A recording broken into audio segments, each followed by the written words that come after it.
Hi there, welcome to my cozy corner of the internet. In September, we got so many amazing indies and cozy games, and I even found my favorite game of the year so far. So, as always, I wanted to talk to you a bit about everything I've played this month. They're all September releases because with all these amazing games coming out lately, sadly, I don't have any time to get into my backlog. I mean, even if we focus only on the current month, there's still too many interesting games that it can be overwhelming to choose what to play, so I hope my mini reviews of these new releases can help you decide. Oh, and Hollow Knight Silksong is not in here. I did get the game, even if just to support the team, but I definitely need some calmness in my life before I start a long and difficult game like that. I'm going to be traveling this month, and since I won't have my PC for a few weeks, I'm planning to hopefully check it out on my Steam Deck.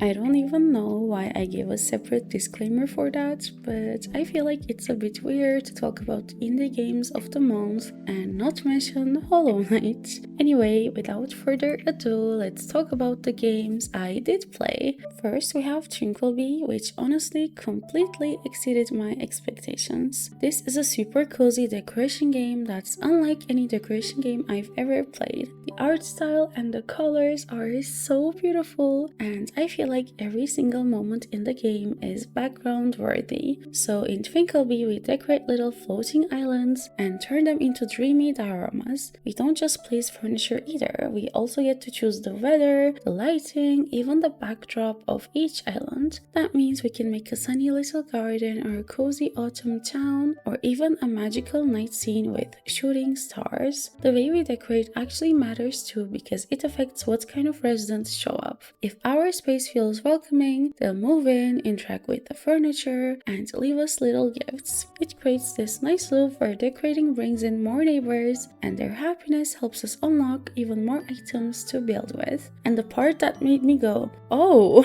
was that we can simply evict residents or just toss furniture off the edge of the island when we don't want to use it anymore. I didn't expect that from such a cute, cozy game. It sounds a bit dramatic, but all the items go right back into our collection so we can use it again later. As we keep expanding, we collect shooting stars that can be spent at the antique shop for new furniture, and we also unlock map fragments that let us discover more islands. Each new island gives us more room for creativity and a chance to attract rare neighbors. Like, I literally wanted to live in every single island I designed. Somehow they all turned out better than the one I did before. And if you like collecting things, this game scratches that itch too, as there are furniture sets you can collect, and if you get all the items in a set, you get a special item, which kept me playing since I wanted to unlock more furniture. If you go on your PC after a long, tiring day, you feel so tired to do anything and you just want to look at beautiful things and feel cozy, Twinkleby is the game.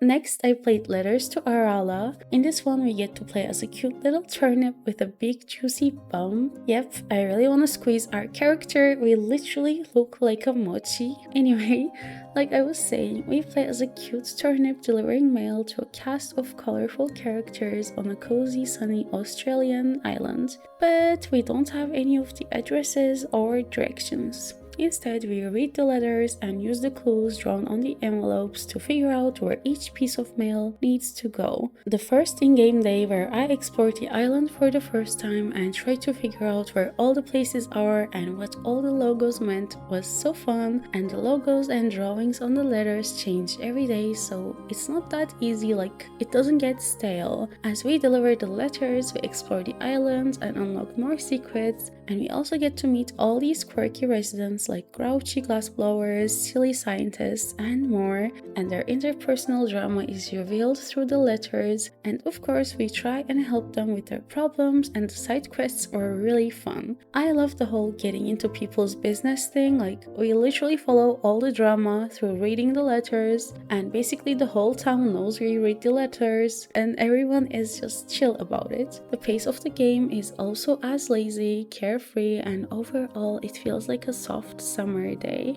The only thing I wish the game had would be to have more mobility, like the surroundings are so beautiful and I'd love to jump over things or be able to climb a little and explore a bit more. But even just as it is, it's a super cute cozy game with a fun little story. Again, it's perfect if you're looking to have a cozy evening. Then I played Easy Delivery Co. In this one, we are a delivery driver with a little K truck driving through a snowy mountain town that feels a bit off. We take delivery jobs from shopkeepers, carry packages from spot A to spot B, earn money to buy upgrades for the truck, fuel and heat, and meet the strange residents. At first, I thought this would be a hard game to play and that there would be definitely horror elements in it, but happy to say I was wrong. It's actually a super chill game. I mean, there are some unsettling moments, but nothing scary. Things just feel a bit off sometimes, and we don't ever feel rushed or punished harshly. If cargo falls off the truck while we drive, we just pick it up and move on. I mean, we have to watch out for fuel and energy, and we can freeze if we stay outside too long without shelter or warmth, but as long as we have enough money, we can just refuel and it lasts a pretty long time, and we can easily get an energy drink from a vending machine or brew coffee, so the overall experience feels pretty chill.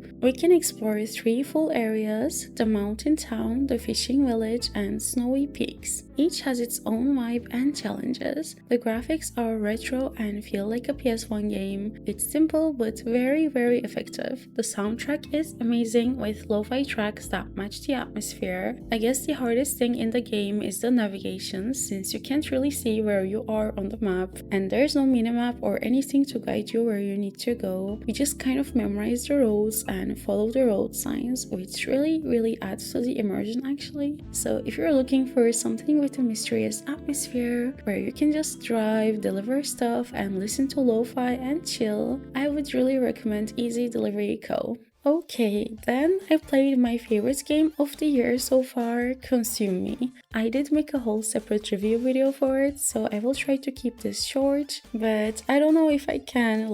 I feel like I can yap about how great it is for hours. While on the surface it looks like one of those cute little colorful indie games, when you play it, you quickly start relating to everything a bit too much. So we play as Jenny, who's also one of the developers of this game, and the game is based on the story of her own teenage years, and I think that's why everything feels so painfully real and relatable, because it is. The game begins when Jenny's mom comments on her weight and Jenny decides to go on a diet. From then on, every day revolves around bites, studying, and basically trying to be perfect in anything we do. There are so many gameplay mechanics and so many different mini-games, and everything is gamified. Every day at lunch, we basically play a food Tetris. We have some randomly placed hunger spots and we try to fill all of them while not overeating and not going over our bite limits. If we did, we have to work out after, which is also a mini-game. But we also need to study or help mom with the chores, yet we wasted that precious time working out. The time management part is done perfectly. You always feel like there's never enough time for anything, just like real life, and wish days were 100 hours. Playing this game literally put me back in my 16-year-old self's brain, and you know what? As painful as that was, it was also really healing to me, because now as a 24-year-old, I can clearly see how Jenny's mindset toward herself is so toxic and horrible when I was Jenny just a few years ago. I was crying my eyes out at the end, not even because it was sad, but because I was really proud and thankful to the developers for making a game like this.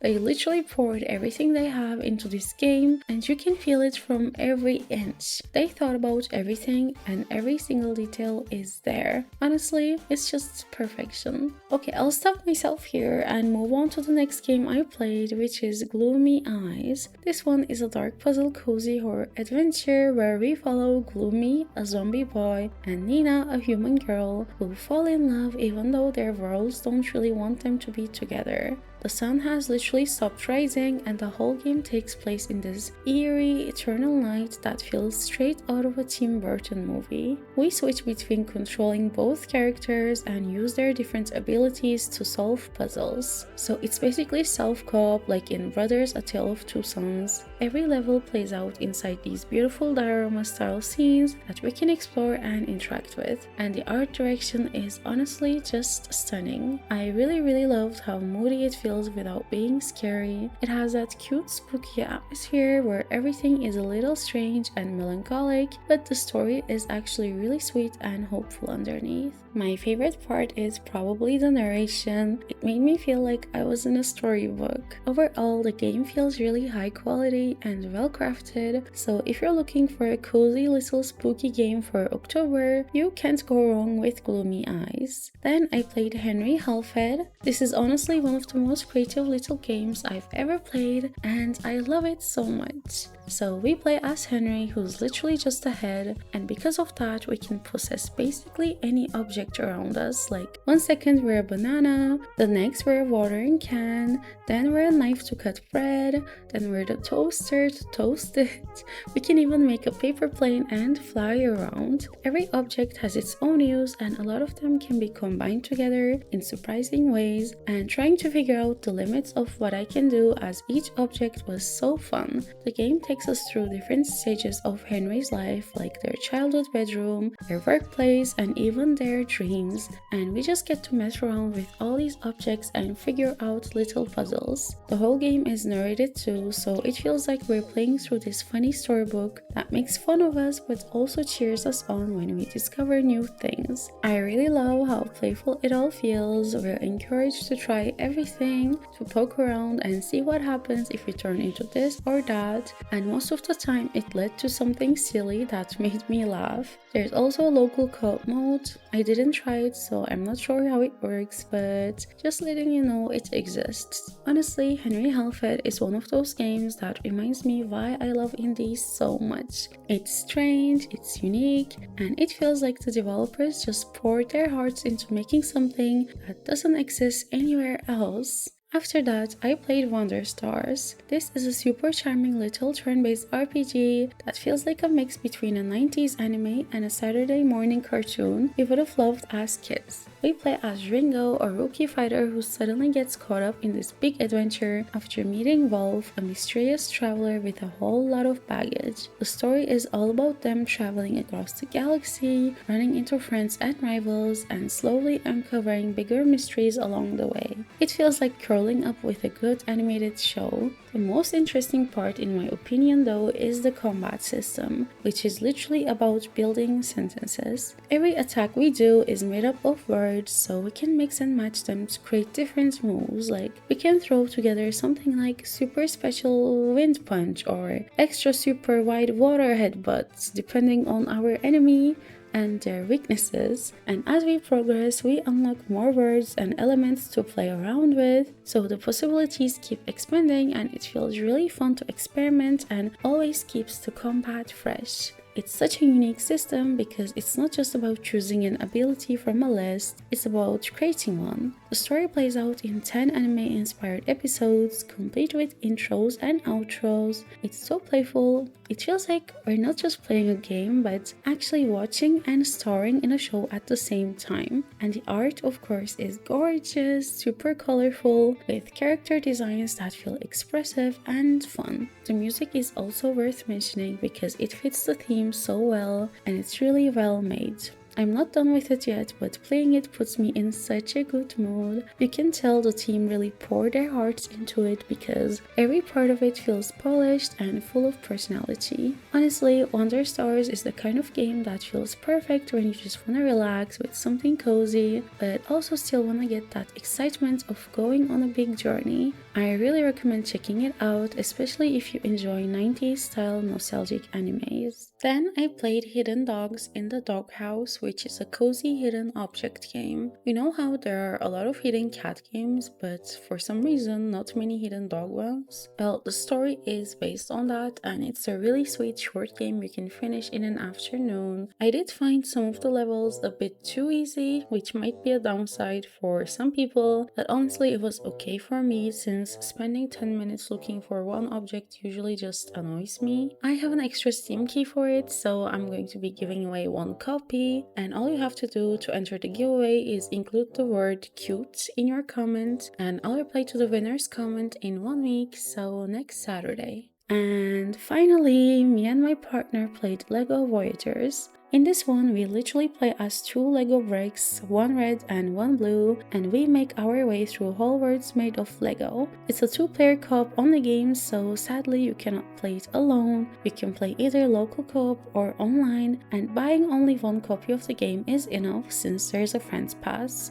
Honestly, I think it's so perfect for couples. There's no dialogue in it, you can be as silly as you want, you can solve the puzzles in different ways, we can endlessly spam cute chirping sounds, we can even click together and be one Lego brick instead of 2 and tumble around. It's basically a super cute puzzle platformer for couples. We can attach ourselves to other Lego pieces, rotate across surfaces, use loose bricks to build bridges, ride tram cars, or even launch into rocket ships. It's so playful, so creative, and collaborative. I really love how there's a non-verbal narrative as well, which means we really get to feel things in silence, and also it feels super cozy and serene. Trying to get all the different achievements is so fun too. Like, I was wearing some swim fins that I randomly found lying around, and then I accidentally fell into the water, and the game gave me an achievement for trying to swim with that item. And I'm sure there are so many more silly little achievements like this that I missed, and it can be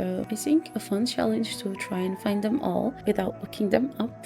Basically, if you're looking for a super cute game where you can get silly with your partner, I really recommend this one. It's quite short, around 5 hours, so you can get a really cozy evening or 2 out of it. And that's everything I played this month. September was such a packed month, but these are the games I managed to spend time with, and I'm really happy I chose these ones. I hope I was able to help you decide on your next game. I've made a video on all the cool games we'll be getting in October, and it seems like this month is also full of really interesting games, but I also really want to focus a bit on my backlog, so I'm honestly in a pickle. I wish days were longer. 24 hours isn't enough. Oh, also we're getting close to 1k subscribers, so I'm planning to make a 1k special video where I play some of your favorite games. I posted a community post about it here on my channel, so you can leave a comment if you want me to possibly play your favorite game. And yeah, that's it for this video. Thank you so much for watching, and if you hopefully decide to stick around, I'll see you next week with a new video. Until then, stay cozy. Bye bye!